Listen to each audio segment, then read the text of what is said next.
الحمد للہ رب العالمین والصلاة والسلام علی سید الانبیاء والمرسلین اما بعد۔ ملحدین کے ساتھ ایک مناظرہ ہوا ہے ایک مسلمان کا۔ یہ میں اپنے انداز میں نقل کر رہا ہوں۔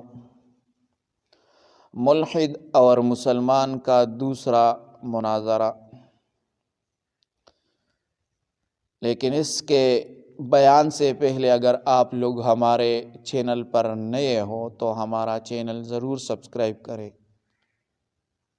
تاکہ ہمارا چینل میں جو لائیو آپشن ہے وہ کھل جائے اور ہم براہ راست یہ مسائل شروع کریں۔ آپ کے سبسکرائب کرنے سے یہ آپشن کھل جائے گا۔ جزاکم اللہ احسن الجزا۔ ابتدائیہ کلمات یہ ہے، مسلمان چلو آج ایک سوال سے شروع کرتے ہیں۔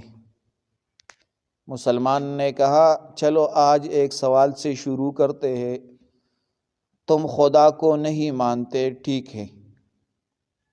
ملحد کہتے ہیں ہاں، میں صرف اس بات کو مانتا ہوں جس کا سائنسی ثبوت ہو۔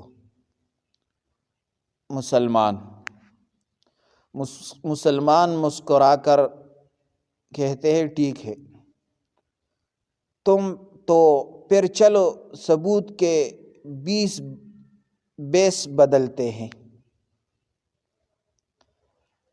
نمبر 1 مرحلہ عقل کا وجود۔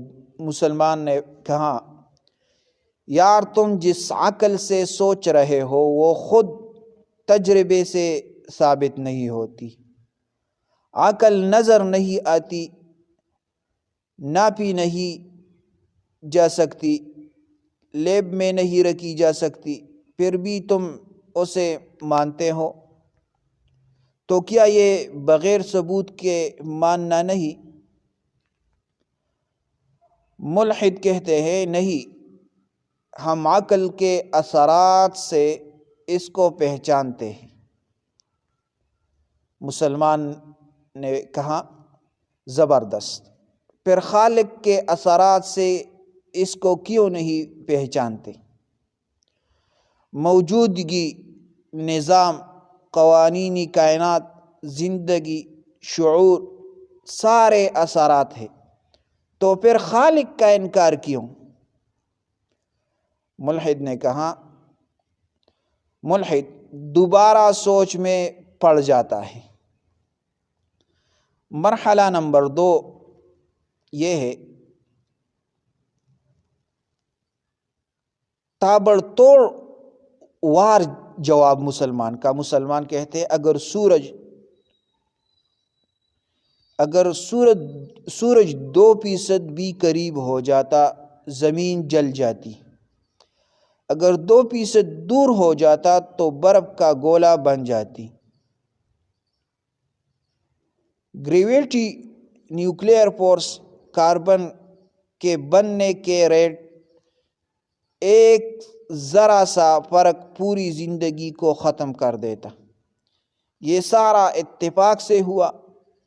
اتفاق تو چائے میں چینی بھی برابر نہیں گول سکتا۔ یہ پوری کائنات کیسے اتفاق سے بن گئی؟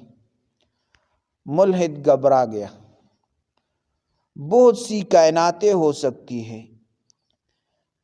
مسلمان کہتے اب تو بھائی تم بھی غیب پر ایمان لے آئے، جو چیز سائنس نے کہی، جو چیز سائنس نے کہیں نہیں دیکھی اس کو مانتے ہو، بس خدا کو نہیں۔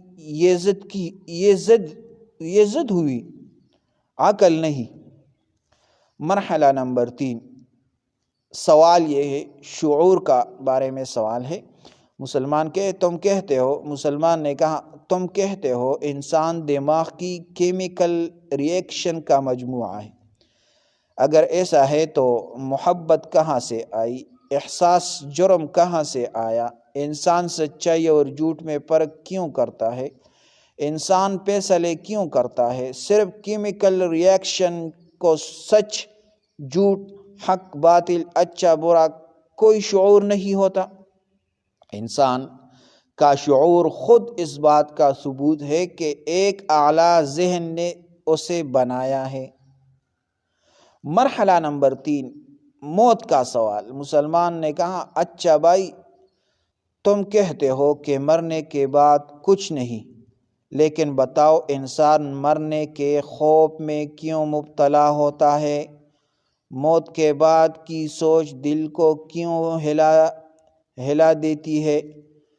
اگر کچھ نہیں ہے تو دل بے چین کیوں ہوتا ہے؟ قرآن کہتا ہے وَجَحَدُوا بِهَا وَاسْتَيْقَنَتْهَا أَنفُسُهُمْ۔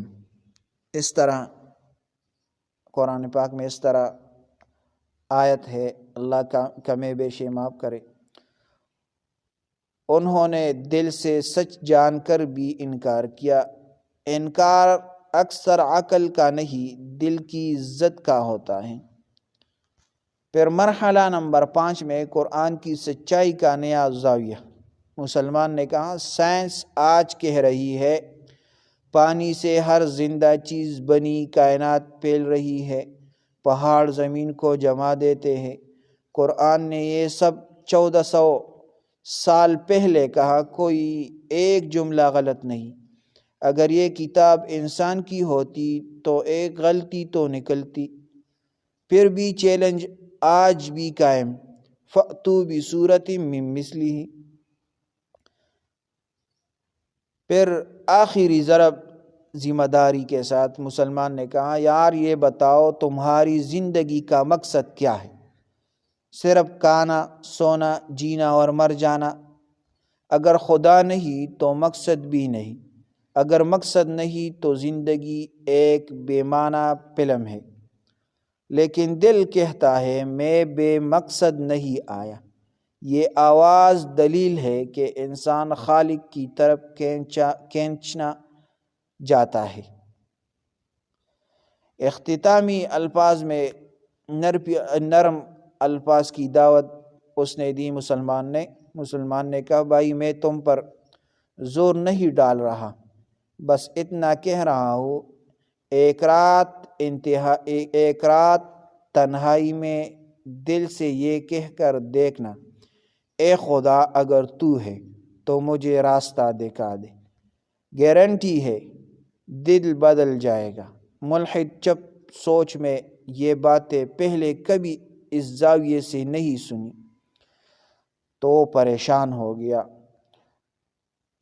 تو بھائیو، یہ ایک مناظرہ تھا ایک مسلمان بھائی اور ملحد کے درمیان، جو ہم نے اپنے الفاظ میں آپ کو سنایا۔